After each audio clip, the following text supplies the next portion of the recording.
الله أكبر الله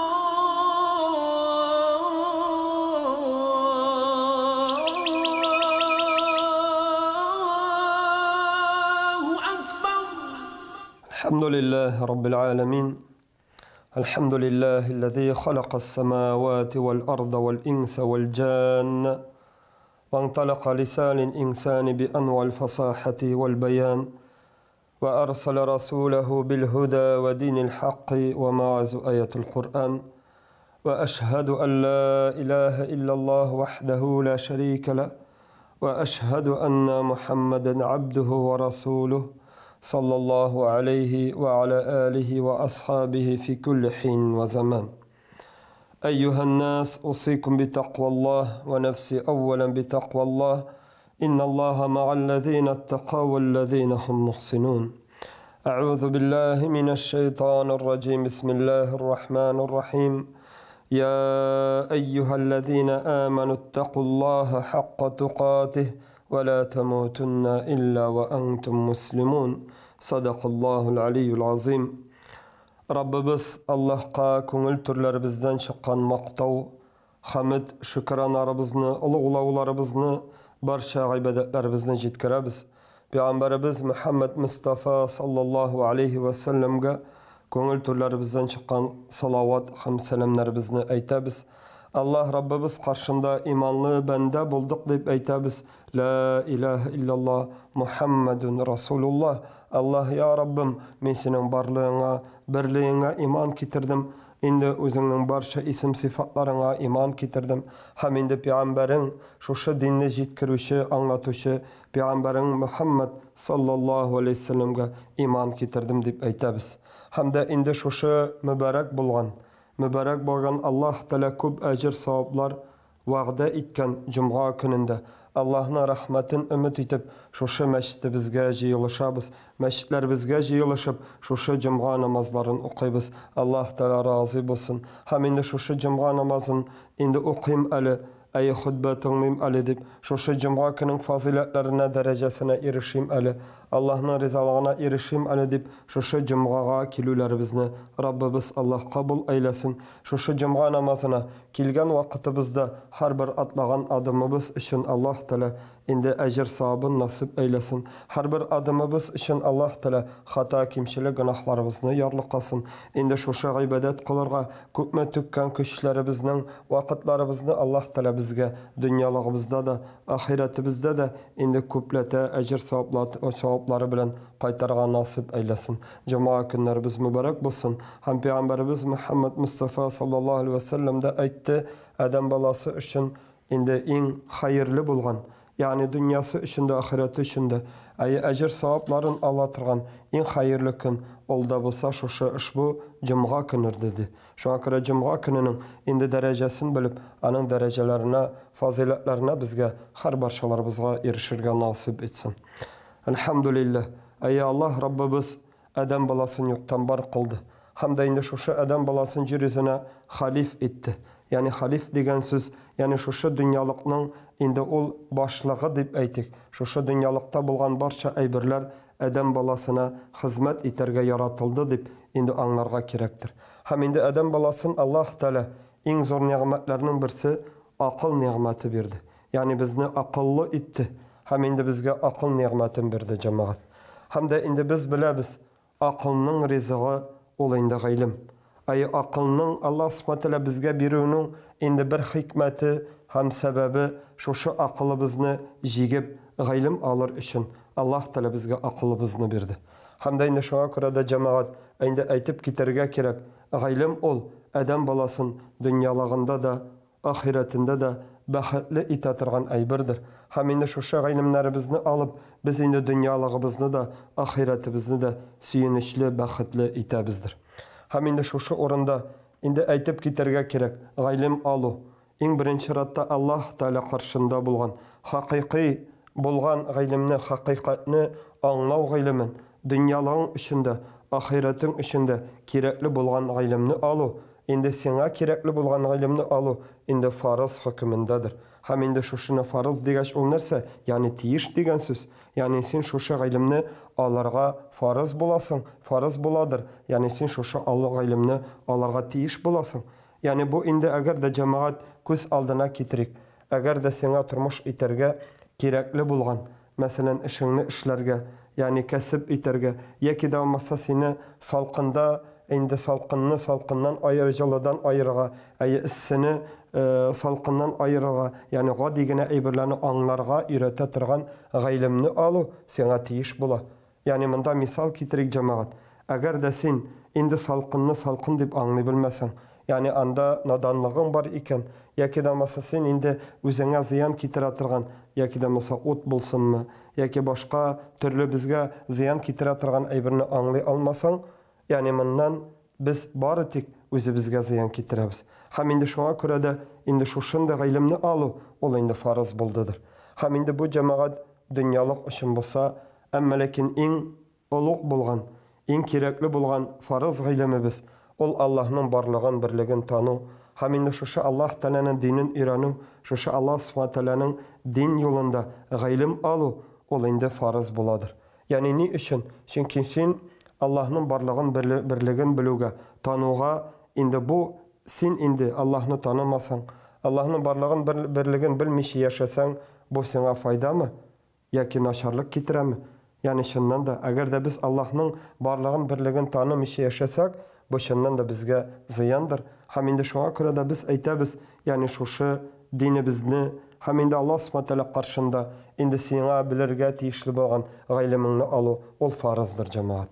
Һәм инде гыйлем алу юлында инде без тырышлык күрсәтеп, шушы гыйлем алуны инде үзебезгә максат итеп куеп, ягъни дөньялыгыбызга килгәннән алып, ягъни безнең инде кечкенә вакыттан, мәсәлән, әти-әниләребез мәктәптә яки да башка төрле юллар белән гыйлем алган кебек, мәктәпләрне бетереп, зур уку йортларын бетергәч тә, ягъни миңа инде гыйлем кирәк түгел, миңа гыйлем алу тиеш түгел дип туктамыйк. Пәйгамбәрбез саллаллаһу алейһи ва сәлләмнең инде мәшһүр хадисендә әйтелгәнчә, гыйлем алу бишектән алып ләхеткә кадәр булырга тиештер. Гыйлем алу, ягъни син бишегеңнән, ягъни ашарыңа, эчәреңә, йөрергә өйрәнеп башлаган кебек, ахыргы сулышыңа кадәр син шушы гыйлем алудан туктарга тиеш түгелдер. Ягъни син Аллаһның иң беренче чиратта инде шушы калбың, җаның Аллаһ Тәгалә каршында кирәкле булган гыйлемнән алып, шушы дөньялыгың өчен кирәкле булган гыйлемгә кадәр инде син гыйлем алудан туктарга тиеш түгелдер. Һәм инде җәмәгать гыйлем турында әйтелгәндә әйтеп китәргә кирәк. Динебездә гыйлем 3 шарттан дип әйтик. Ягъни динебездә гыйлем алу дигәндә 3 әйберне күз алдында тотырга кирәк. Иң беренчесе гыйлемне алудыр. Ягъни без әйткәнебезчә, гыйлем алу ул фарыз хөкемендә.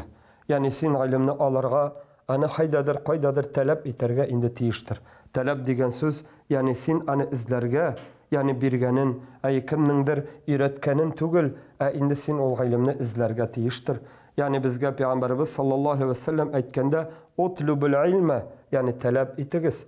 Гыйлемне таләп итү кирәк. Ягъни шушы гыйлемне син эзләнергә, ягъни үзеңә кирәкле булган әйберне инде син таләп итеп, гыйлемне таләп итеп, үзеңә эзләнеп, инде халкыбызда әйтелгәнчә, гыйлем алу энә белән без казу ди. Ягъни бу нәрсәне аңлата? Ягъни гыйлем алу ул инде кемнеңдер биргәнен генә көтеп тору түгел, иң беренче чиратта, ягъни гыйлемгә кагылышлы булган төп шарт шушы гыйлемне аларга кирәк җәмәгать. Һәм Алхамдулилlah дип әйтик, Аллаһ Субхаһу Тәгалә барча мөмкинчелекләрен бирә. Аллаһга шөкер, инде шушы, әгәр дә карасак, шушы җәмгыятебездә, үзебезнең җумһуриятебездә, үзебез яшәгән төбәккә карасак, мәчетләребездә гыйлем бирү бар. Мәчетләребез каршында инде мәдрәсәләребез бар. Һәм дә инде шулай югары, орта белем бирә торган, шушы дини гыйлемне өйрәтә торган, дәресләр бирә торган мәдрәсәләребез бар. Һәм инде карык дөньяви гыйлем бирә торган, ниндидән генә төрдән булмаган югары яки урта яки мәктәпләребез бар. Алхамдулилlah, бу Аллаһның рәхмәте. Бу Аллаһның рәхмәте бары тик инде мәгънәсез генә яки да маса ялкау кеше генә шушы гыйлемне алудан ерак булыр. Һәм инде шушы гыйлемне таләп итү кирәктер җәмәгать. Һәм инде Пәйгамбәрбез саллаллаһу алейһи ва сәлләм гыйлем алучының derecesini bik yukarı beyeledi.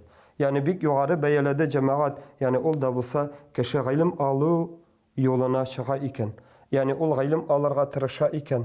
Şu Allah'ın hakikatin bir küpmedir. Allah bergen ilimni alıp şu hakikatini tanırga tırışa iken. Allah subhanahu teala'nın şu bütün mahlukları jirde bulgan şu hayvanlar, ösümlükler, suda jirde bulgan barçası da ana doğada zikirde bulurlar. Haminde bu cemaat uluk derece tugul mu? Haminde Allah subhanahu teala Kur'an-ı Kerim'de de ayta yani ilim algan bende bilen ilimsiz bendeler bir bulur mu? Allah karşındadır. Yoktur. İlimli bende özünün dünyalığı üçünde hem ahiret üçünde fayda kitire alır. Ol şunluk bilen indi ilimsiz bulgan bendeden derecesi yağından köpke yukarı bulur cemaat.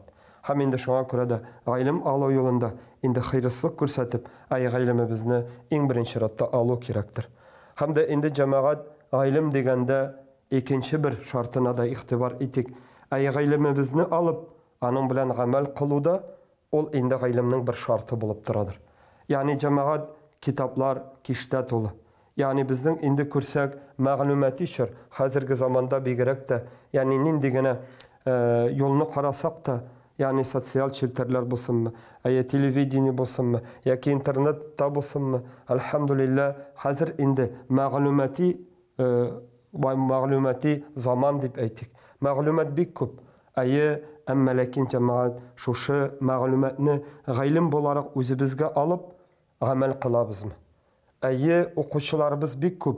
Amma lakin şu okuganlarımız bilen amel kılabız mı? Hem indi dinimizde bu indi ilimnin şartı bola cemaat. Çünkü eğer de sen bilip de şu algan bilimin bilen, ilimin bilen anı kullana almagansın iken o sana bir nindi de fayda kitire almay. Yani o sana bir neçik de fayda kitire almay.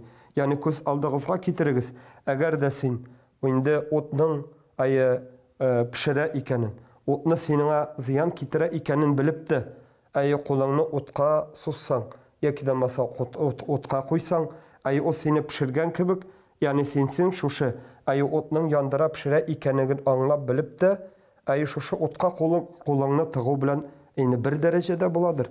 Yani sen indi ilim alıp da şu ilimini dünyalığın için, ahiretin için kullana almagansın iken, anın sana faydası şunun hatlıkkine bula. Şol derecedegine indi bula deyip aytabız. Hem de indi Peygamberimiz sallallahu aleyhi ve sellem'nin hadisin iske çürük.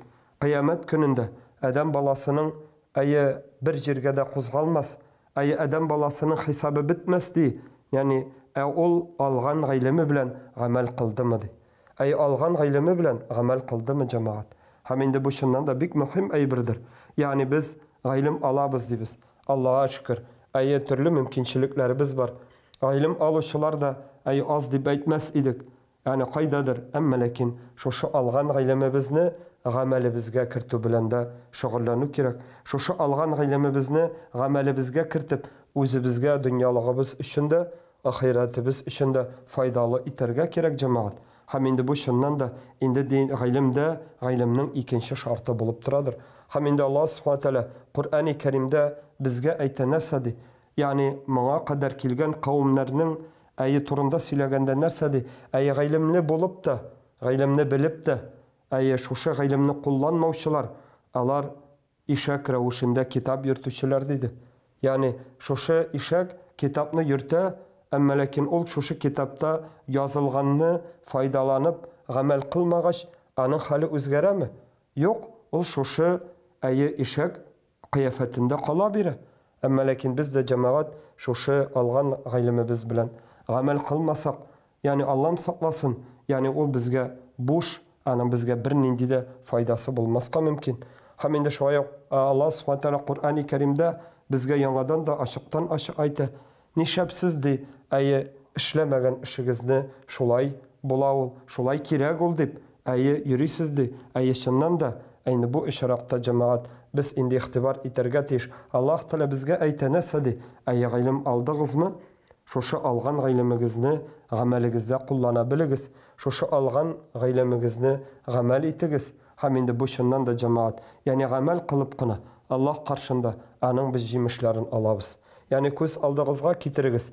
Әгәр дә ул гыйлемне без агач рәвешендә күз алдына китерсәк. Yani biz şuşu ağaçını oturttuk, biz аны үстердек, biz аны инде зур матур итеп үстердек, ул чәчәк тә атты. Әмма ләкин инде әгәр дә ул җимеш бирмәсә, бу агачның файдасы безгә булырмы? Әгәр дә без шушы гыйлемне алып та, шушы агачтан бер нинди дә үзебезгә файда ала алмасак, yani бу агач безгә кирәк булырмы? Һәм инде чыннан да шушы рәвештә инде аңласак, yani biz шушы алган гыйлемнәребезне гамәлебездә куллана белсәк, ул инде безне олуг дәрәҗәләргә күтәрер. Һәм инде шушы алган гыйлемебез белән дөньялагыбызда да, ахиратыбызда да бәхетле булырбыз. Һәм инде шулай ук җәмәгать гыйлемнең өченче шарты ул да булса нәрсә? Шушы булган гыйлемеңне, алган гыйлемеңне, гамәл кылган гыйлемеңне инде башкаларга да җиткерә белү. Башкаларга да аңлата белү. Һәм инде шушы булган гыйлемеңне инде башкаларга да таратудыр. Динебез моны ни өчен шарт итеп куйды? Җәмәгать, Аллаһ Субхаһу ва Тааля безгә инде шушы хакыйкатьне, кайдадыр гыйлемне аңлагансың икән. Туктале, мин үзем генә белим әле, үзем генә аңлыйм әле, башкалар белмәсен, башкалар күрмәсен дип, үзем генә гамәл кылыйм әле дип яшәүне куштымы? Юк. Киресенчә, Аллаһ Субхаһу ва Тааля безгә шушы гыйлемегезне алдыгыз, гамәлегезне кылдыгыз, һәм инде шушыны аңладыгыз бит. Ул сезгә дөньялыгыз өчен дә, ахиратыгыз өчен дә файда китерә торган аңладыгыз, һәм инде башкаларга да җиткерүне динебез инде шарт итеп куя. Һәм инде гыйлем бирү, башкаларга җиткерә белү шулай гыйлемнең шартыдыр. Инде бу очракта әйтергә кирәк җәмәгать, гыйлем бирү, ул ниндидер бер кайдадыр кемдер әйтер укытучы булып эшләү, яки да маса мин инде ниндидер бер профессор, академик та түгел дип. Әмма ләкин җәмәгать гыйлемнең була төрлесе. Иң беренче чиратта җәмәгать, инде без шушы дөньялыгыбызга килеп шушы гыйлемебезне алганбыз, аның белән гамәл кылганбыз икән, якыннарыбызга, yani Аллаһ Тәгалә каршында гаиләбез бар икән, әгәр дә без ата-ана икән, балаларыбызга шушы тормыш гыйлемен, Аллаһ Тәгалә каршында кирәкле булган гыйлемне, yani тәрбияне бирү, yani бу тиешле буладыр җәмәгать. Yani син шушы алган гыйлемеңне гамәл кылып кына, балаңа һәм инде якыннарыңа гомумән шушы гыйлемеңне бирә алмасаң, гыйлемеңнең бәрәкәтен күрә алмассың. Һәм инде чыннан да бу җәмәгать шулайдыр. Гыйлемнең бәрәкәте, гыйлемнең шушы синең каршыңда аның инде нәтиҗәсен күрәсең килсә, шушы гыйлемеңне алып, шушы аң белән гамәл кылып, башкаларга да җиткерү кирәк буладыр. Һәм инде бу чыннан да шулай.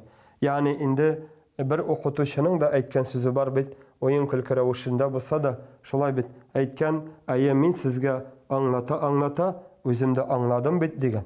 Һәм инде бу чыннан да шулай җәмәгать, гыйлемне бирү белән Аллаһ сиңа үзеңә гыйлемеңне арттыра. Yani син шушы гыйлемеңне кешеләргә бирү белән Аллаһ Тәгалә сиңа үзеңнең гыйлемеңне арттыра. Син аңламаган әйберләреңне, син кайдадыр төшенмәгән әйберләреңне Аллаһ Тәгалә син көтмәгән, хәтта син кайдадыр белмәгән җирдән Аллаһ Тәгалә сиңа гыйлем бирә. Yani шуңа күрә дә җәмәгать, гыйлем бирү, yani инде үзе аңламаган, үзе кайдадыр инде аңлап җиткермәгән әйберне башкаларга аңлатсаң, Аллаһ сиңа үзеңә тормышыңда аңламаган әйберләреңне аңлау бирә. Һәм инде бу чыннан да шулай җәмәгать. Кемдә кем без инде гади генә тормыш иткән рәвеш вакытыбызда, кемгәдер балабыз булсынмы, якыныбыз булсынмы, әгәр дә без инде гыйлем бирәбез, тормышта булсынмы, киңәшебезне шушы гыйлем юлын күрсәтәбез икән, кайдадыр, хәтта гомер буе, хәттәдер күпмедер еллар, күпмедер вакытлар аңламый йөргән әйберләребезне Аллаһ Тәгалә аңлау бирә. Һәм дә инде бу чыннан да шулайдыр. Һәм инде хөрмәтле дин кардәшләрем, Аллаһ Субхаһу ва Тааля безгә акыл ниъмәте бирде. Шушы акыл ниъмәтенең ризыгы Аллаһ Тәгалә гыйлемне бирде.